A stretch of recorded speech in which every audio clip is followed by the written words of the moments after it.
Sehat adik-adik? Sehat Pak.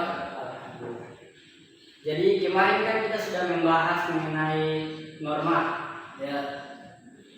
Jadi pertemuan kali ini kita berpindah materi masuk pada Undang-Undang Dasar Negara Republik Indonesia tahun 1945. Tujuan pembelajaran yang pertama memberikan pengertian konstitusi dan undang-undang Negara Republik Indonesia tahun 1945. Yang kedua, menganalisis kasus pelanggaran norma dalam kehidupan bermasyarakat. Dan yang ketiga, menunjukkan sikap taat hukum dalam kehidupan sehari-hari. Baik adik-adik, di sini sudah ada yang tahu arti atau pengertian dari konstitusi atau undang-undang dasar? Belum Pak. Oke, baik. Jadi konstitusi adalah hukum dasar yang menjadi pedoman dalam penyelenggaraan suatu negara. Konstitusi juga mengatur sistem ketatanegaraan, hubungan antar negara dan warga negara, serta pembagian kekuasaan agar tercipta kehidupan yang tertib dan adil. Dan pengertian Undang-Undang Dasar, Undang-Undang Dasar Negara Republik Indonesia tahun 1945 adalah konstitusi tertulis yang menjadi hukum dasar tertinggi di Indonesia. Undang-Undang Dasar 1945 disahkan pada tanggal 18 Agustus 1945 dan menjadi landasan bagi pembentuk seluruh peraturan perundang-undangan. Sudah paham? Pak. Baik.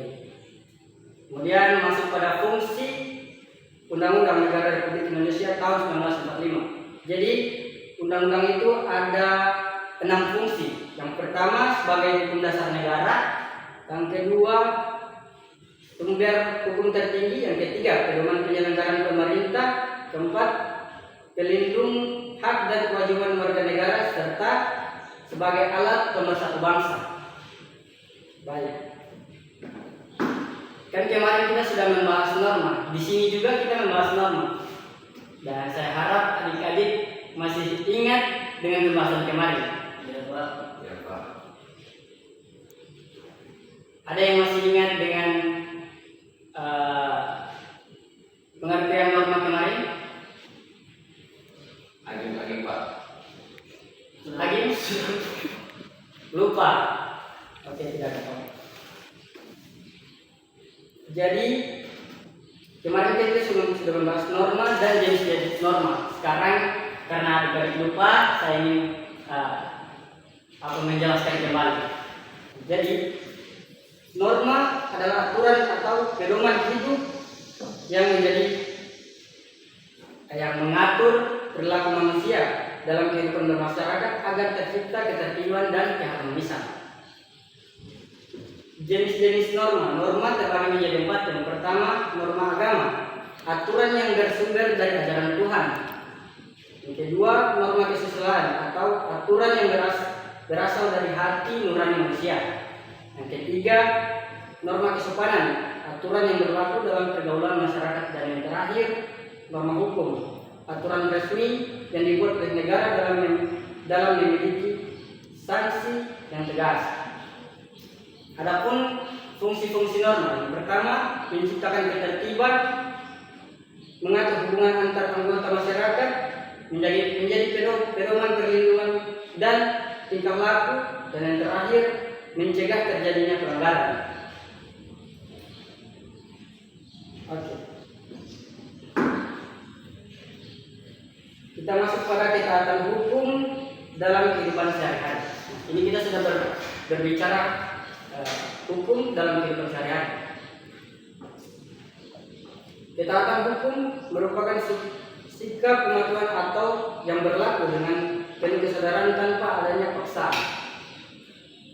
Contoh sikap taat hukum yang pertama, mematuhi tata tertib sekolah, menggunakan seragam sesuai ketentuan, menghormati hak orang lain, tidak menyebarkan berita hoax, dan mematuhi peraturan lalu lintas. Baik, adik-adik sudah paham dengan penjelasan materi saya tadi? Sudah. Baik. Jadi di sini saya ada studi kasus yang untuk adik-adik bawa ke rumah sebagai tugas seperti ini. Di era digital seperti sekarang, media sosial menjadi bagian dari kehidupan sehari-hari para pelajar. Banyak informasi yang dapat dilaksanakan dengan mudah, tetapi tidak semuanya benar. Kita masuk pada studi kasus, jadi cerita. Suatu hari, seorang siswa kelas 11 menerima sebuah pesan di grup WhatsApp yang berisikan informasi bahwa akan terjadi penculikan anak di daerah tempat tinggalnya. Tanpa mencari tahu kebenaran informasi tersebut, ia langsung membagikannya ke beberapa grup dan mengunggah ke media sosial. Beberapa jam kemudian, masyarakat menjadi panik. Banyak orang tua melarang anak-anak mereka keluar rumah dan muncul berbagai spekulasi di lingkungan sekitar. Setelah dilakukan pencegahan oleh pihak kepolisian, ternyata informasi tersebut adalah berita bohong atau hoax yang tidak dapat dibuktikan kebenarannya. Nah, itu menjadi patokan adik-adik untuk mencari jawaban di rumah. Nah, untuk cara menjawabnya, saya memberikan 3 soal macam-macamnya. Yang pertama pilihan ganda, yang kedua esai, dan yang ketiga